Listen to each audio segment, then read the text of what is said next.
आज आहे श्रावण सोमवार. साडी नाही नेसली म्हणून हा छानसा ड्रेस घातला आणि साठी ही शेवयाची खीर आणि माझ्यासाठी चहा बनवला.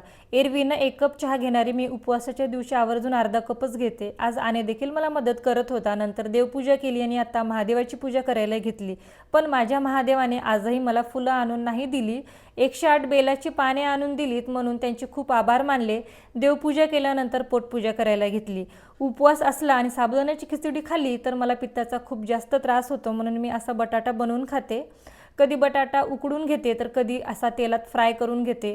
त्यावरती चटणी, मीठ आणि शेंगदाण्याचा कूट आणि त्यासोबत दही हे खूप छान कॉम्बिनेशन आहे आणि शिवाय यामुळे पित्ताचाही त्रास होत नाही. नंतर चहा पीत होते आणि थँक गॉड आम्ही दोघेही वाचलोय, कुणालाही चहा भाजला नाही आहे. आणि माझा उपवास असला तरी माझ्यासमोर माझी मुलं बर्गर आणि फ्रेंच फ्राईज खात होते. नंतर मी स्वयंपाक बनवायला घेतला. मस्त गरमागरम चपाती, शिरा आणि हिरवी झणझणीत वांग्याची भाजी बनवली होती. तर कसा वाटला आजचा व्लॉग नक्की सांगा. Stay tune for a next video. Bye bye.